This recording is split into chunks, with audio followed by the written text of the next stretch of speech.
Bonjour à tous, c'est Deru et aujourd'hui je vais vous parler d'un type de malware que j'ai déjà abordé plusieurs fois dans de précédentes vidéos, mais au vu des risques existants avec ce malware, je me devais d'en faire une vidéo à part entière. Et ce malware, c'est le ransomware. Bon, même si depuis quelques années ce nom fait bien peur, qu'est-ce qu'un ransomware ou un rançongiciel dans la langue de Patrick Sébastien? Eh bien, l'un des autres noms francophones de ce programme malveillant dit tout ce qu'il y a à dire sur ce logiciel. Logiciel d'extorsion. Donc là, normalement, avec cette simple phrase, vous devez comprendre que ce malware ne fait pas dans la dentelle.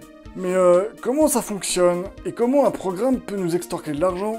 Eh bien, il faut déjà que le fichier se retrouve sur un ordinateur, généralement via une campagne de mail malveillant. Il suffit que quelqu'un clique sur le lien dans le mail malveillant ou télécharge une pièce jointe pour poser la charge dans le système. Et je parle bien de charge ici parce que cliquer sur un lien bizarre ou télécharger sur un réseau d'entreprise une pièce jointe sans être sûr à 100% qu'il n'y ait pas de risque, c'est comme déposer un colis piégé au milieu d'un open space. Une fois le programme en place sur un PC, la charge utile va s'activer avec un exécutable par exemple et commencer à chiffrer tous les fichiers contenus sur la machine.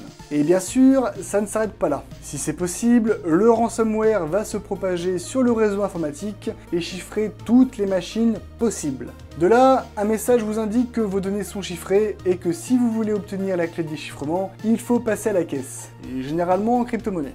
Si vous avez de la chance, il s'agira d'un vieux ransomware dont la clé de déchiffrement ou une solution de déchiffrement a déjà été publiée par un éditeur ou des experts en sécurité informatique. C'est ce qui s'appelle avoir le cul bordé de nouilles après avoir ouvert un mail bizarre. Sinon, eh bien, vous n'avez plus que vos yeux pour pleurer. Même si vous payez, et les sommes peuvent être astronomiques, vous n'êtes pas sûr de récupérer une clé de déchiffrement. Et bien entendu, les fichiers chiffrés peuvent être récupérés par les pirates. Pour s'en protéger, il y a plusieurs choses à mettre en place. Déjà, et je vous l'ai déjà répété plusieurs fois, sauvegardez vos données sur un support qui est en dehors de votre réseau. Disque dur externe, cloud, serveur FTP, voire même NAS, mais de préférence un NAS qui n'est pas sur le même réseau. Ensuite, faites attention aux mails que vous recevez. Pour vous aider à reconnaître un mail malveillant et à l'analyser, vous pouvez aller consulter ma vidéo sur ce sujet. Une fois ces quelques actions mises en place, si par malheur votre ordinateur se fait infecter par un ransomware, déconnectez-le le plus vite possible du réseau, qu'il soit en filaire ou en Wi-Fi, ainsi que tout appareil pouvant être infecté. Les smartphones ne dérangeant pas à la règle et pouvant bien évidemment également se faire chiffrer.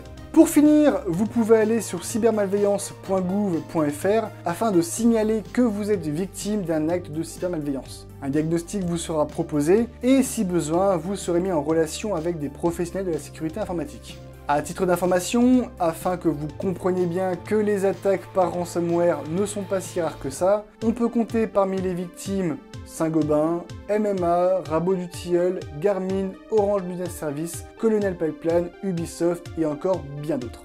Il faut savoir que depuis 2016-2017, avec la propagation des ransomware WannaCry, Petya, NotPetya et encore beaucoup d'autres, l'infection de réseaux informatiques d'entreprises par ransomware est devenue l'un des plus gros risques informatiques et l'une des activités les plus lucratives pour les pirates, sachant que beaucoup d'entreprises prennent malheureusement le risque de payer la rançon. Et la crise du Covid n'a pas aidé puisqu'avec la généralisation du télétravail, de nombreuses campagnes de mails malveillants portant comme sujet le Covid a favorisé une pandémie de ransomware également.